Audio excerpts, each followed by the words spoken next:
to the best interests of the United States. How do you feel about all the charges that America's immoral and wrong in this war? I feel they're false because I fought over myself and I've seen it. Most of the people making these statements haven't been overseas in Vietnam. And if they can go over there and see what's going on, I think they'd think it was just war. And we just cannot now dishonor our word or abandon our commitment or leave those who believed us and who trusted us to the terror and repression and murder that would follow. I don't think there's any evidence, any real reason to believe that that kind of mass execution would take place.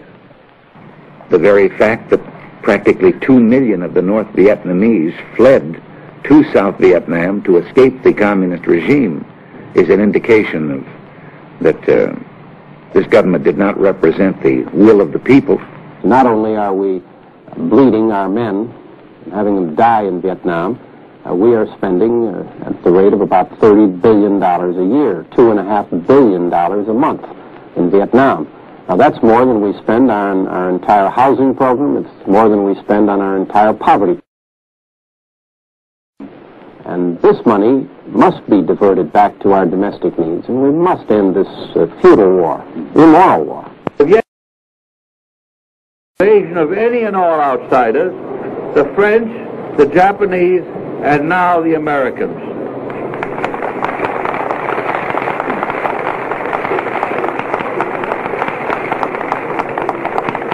And let me say, as one whose opposition to our policy in Southeast Asia long preceded the right against it, that there can be no peace by negotiation.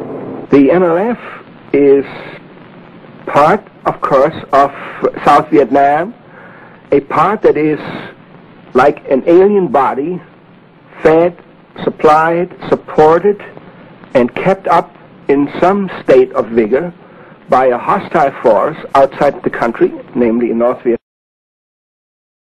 How we in this country, or somebody in any other Western European country, would feel if such a force existed within their ranks, and somebody from the outside would tell us now, be a good boy and let those people determine your fate. It started out as a colonial war, it became a civil war, and we intervened on one side, a thing which this country has never done before, and I hope never does again. Do you feel that what you've gone through and what you're going to have to go through the rest of your life was worthwhile? Yes, I do. Because I think just about all people should think of just one thing right now, and that's freedom.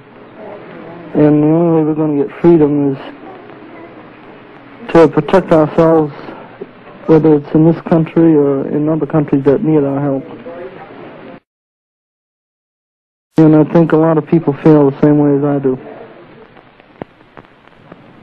Well, I've said that we ought to publicly indicate our willingness to accept a new government in South Vietnam, which would be a coalition government or a fusion government. I don't really care what they call it.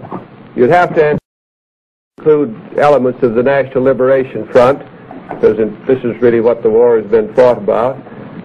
The purpose of communists is to have a coalition government, and from that to dominate the South Vietnam under the communist regime. And our people in South Vietnam don't like to have a communist. Now, to those who are flirting with communism, I can only say, have you ever lived under a totalitarian government? Well, I have lived under two types, National Socialistic as well as communism. And I know what I'm talking about. Why don't you ask a Hungarian or a Czech or a Pole or anybody else how they like it before you really ignore the facts of life and support something that you wouldn't want for yourself or for your children. If we cease bombing, we are, in a sense, not knuckling under, but calling the bluff of other governments who have said that this is the key, and confront them with the responsibility of following through with the imperative logic of their pronouncements in this respect. Well, might be one element, but I don't hear very many people talk about stopping the invasion of South Vietnam by the North Vietnamese. It seems to me that the two go hand in hand. 4 or 5 bombing halts. The Soviets had asked us once to halt the bombing for 2 weeks. The suggestion being, the thought being, that they thought negotiations could begin within that period. And the bombing halt lasted for 37 days and was resumed when nothing had started. I have now ordered that all air, naval, and artillery bombardment of North Vietnam cease as of 8 a.m. Washington time, Friday morning. This is the kind of peripheral struggle that I think should be compromised. And I don't mean by that we run out and run it. I don't advocate we just say forget it at all. But it isn't of the kind of surely would cause great nations to go to an all-out war. If you're going to fight a war, I believe in winning it because you're losing lives. And this is one thing that ought to be number one priority. And whenever you get into war, my own idea is get everything you can, fast as you can, use everything you can, and get it over with. And I preach this, I'm not saying anything new. Until the president stands up and says, we're bringing all of the troops home as quickly as we can bring them home, we're bringing them home now, I think the anti-war sentiment in the country will continue to grow. We have to bring them home, and we have to bring them home immediately. But ending the conflict is not so simple as just calling it off and coming home, because the price for that kind of peace could be 1,000 years of darkness for generations yet unborn. You don't think there should be a demonstration against the war? Do you think it does any good? It might hurry up the withdrawal?